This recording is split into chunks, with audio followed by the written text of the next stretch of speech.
जितना आपको पता है उतना ही मेरे को पता है। लेकिन ऐसा लगता है कि शायद क्योंकि आज से स्क्रीनिंग कमेटी बैठनी शुरू हो रही है सही मायने में, तो 2-4 दिन तो लेंगे मेरे ख्याल से। वो तो हो सकता है 1 तारीख के आसपास पहली लिस्ट तो आ ही जाएगी। इंटरव्यू हो लिया सर, आप लोगों को इंटरव्यू के लिए बुला लिया? इंटरव्यूज़ तो हो चुके जी। 2556 जिन्होंने आवेदन दिया था उनमें सबको अलग अलग समय पर बुलाया गया है, और मेरे ख्याल से अभी भी शायद कुछ चल रहे हैं इंटरव्यूज़। मेरे को पूरी जानकारी नहीं है कि सबका हो चुका है नहीं हो चुका, लेकिन बहुत से लोगों को मैं जानता हूँ जिनको इंटरव्यू का समय भी दिया गया था, वो गए भी थे। मेरे पास भी मैसेज आया था जी। जब आप भाजपा में सांसद थे उस समय यहाँ से जो लोग कांग्रेस में सक्रिय थे, अब वो लोग भी टिकट के लिए आपको चुनौती दे रहे हैं? नहीं, वो तो चुनौती की कोई बात नहीं है। वो तो अगर कोई भी आदमी महत्वाकांक्षा रखता है और उसे लगता है यदि उसने लोगों के बीच में काम किया है तो बिल्कुल प्रयास करना चाहिए जी। और उन लोगों का कहना है कि जब लोकसभा में टिकट कट सकती है तो विधानसभा में कट सकती है। मुंगेरी लाल के हसीन सपने देखने की मनाही थोड़ी है, सबको है। कई ऐसे हैं जो आज तक एमएलए भी नहीं बने हैं, वो मुख्यमंत्री तक के सपने ले रहे हैं, तो इसमें क्या है? अच्छी बात, सोचना चाहिए आदमी को। पिछले विधानसभा चुनाव में दुष्यंत चौटाला 46,000 से उचाना से जीते जी, और भाजपा के साथ वो गए तो उनकी दुर्गति हुई। उनकी माताजी लोकसभा में मात्र 4-5 हज़ार वोट ही ले पाई। आप भी भाजपा में थे, क्या वो गुस्सा आपको लगता है कि अब आपके खिलाफ भी फूट सकता है? नहीं, ऐसी कोई बात ही नहीं है। इस समय तो हरियाणा में या बुचाना में आप जहाँ की भी बात करें, पूरे जींद जिले की बात करें, कांग्रेस के पक्ष में बहुत एक ज़बरदस्त माहौल है, और मुझे इसमें कोई संदेह नहीं है कि बहुत भारी बहुमत से कांग्रेस की सरकार बनने वाली है हरियाणा में जी। और उचाना हल्के में चर्चाएं हैं कि मैडम प्रेमलता जब विधायक थी, काफ़ी उनके कार्यकाल में काम हुए। आप किन मुद्दों को लेकर चुनाव में उतरने जा रहे हैं? देखिए, मुख्य मुद्दे तो होते हैं जो 10 साल से प्रदेश में जिसका शासन रहा है, उनका लोगों में उनके प्रति क्या भाव है, उस चीज़ को उजागर करना। तो उस नाते तो बहुत मुद्दे हैं जिस पे सरकार को घेरा जा रहा है, चाहे वो हरियाणा मांगे हिसाब के माध्यम से हो या अन्यथा पिछले 1.5-2 साल से पूरी कवायद चल रही है। लोकसभा में उसका एक छोटा सा नमूना आप देख भी चुके हैं।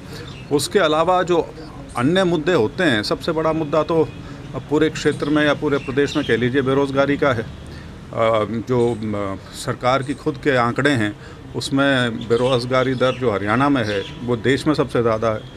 तो वो एक बहुत बड़ा मुद्दा है जिसकी वजह से हमारे जवान बच्चे पलायन कर रहे हैं, विदेशों की तरफ जा रहे हैं, सही तरीके से या गलत तरीके से, तो वो हैं। उसके अलावा पानी के इशू होते हैं, हेल्थ फैसिलिटीज़ के हैं, वो सारी चीज़ें तो रहती हैं, हमेशा बनी रहती हैं। आप सांसद रहे उससे, और आपके पिताजी केंद्रीय मंत्री भी रहे, उस कार्यकाल की कुछ उपलब्धियाँ उचाना हल्के के लिए जो हुई हैं?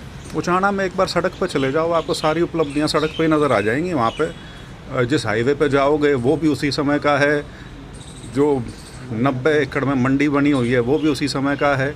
उसको थोड़ा आगे जाएंगे तो सिविल हॉस्पिटल दिखेगा, वो भी उसी समय का है। उसके आगे जाओगे तो सब डिवीज़न का दफ्तर है, वो भी उसी समय का है। अलेवा की साइड चले जाओगे तो जो वहाँ पे कॉलेज बना है वो भी उसी समय का है। वहाँ जो बस अड्डा बना है वो भी उसी समय का है, जिसका फीता उप मुख्यमंत्री ने काटा था उप मुख्यमंत्री बनने के बाद। उसके अलावा रूरबन मिशन के तहत जो गांव में इंक्लूड किए गए हैं, जिसमें करीब मेरे ख्याल से 150 करोड़ के आसपास रुपया 5-6 साल के पीरियड में आना था और आ रहा है, वो भी उसी समय की देन है।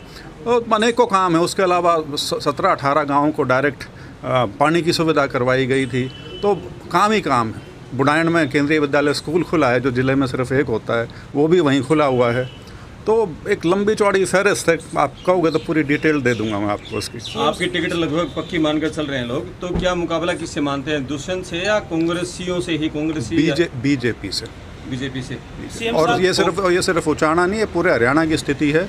डायरेक्ट मुकाबला कांग्रेस का बीजेपी के साथ है। बाकी तीसरा चौथा कोई पक्ष नहीं है जो मुकाबले में किसी भी जगह पे हो। कांग्रेस के जो लोग अभी टिकट मांग रहे हैं आपके मुकाबले में, यदि वो बागी होते हैं फिर किस तरह मुकाबला मानते हैं? वीरेंद्र खोगड़िया, दिलबाग संडील, वो भी लगातार एक्टिव है। नहीं, वो मैं इफ़ और बट में नहीं जाता। जब तक स्थिति स्पष्ट नहीं हो जाती, किसी के बारे में कोई भी टिप्पणी करना गलत बात है। और बात सारी वो होती है कि मुट्ठी जब तक बंद हो तभी तक उसका राज बना रहता है। जब मुट्ठी खुल जाती है तो उसके बाद सब कुछ सामने हो जाता है। सीएम सेनेजिकल अगर हरियाणा में मुद्दे नहीं हैं, कांग्रेस पार्टी के पास या विपक्ष के पास, तो फिर तो मुद्दे क्या होते हैं मुझे पता ही नहीं। जितने मुद्दे यहाँ हैं और वो सारे देश के जो बड़े मुद्दे बने थे उनका सीधा सीधा संबंध हरियाणा से है।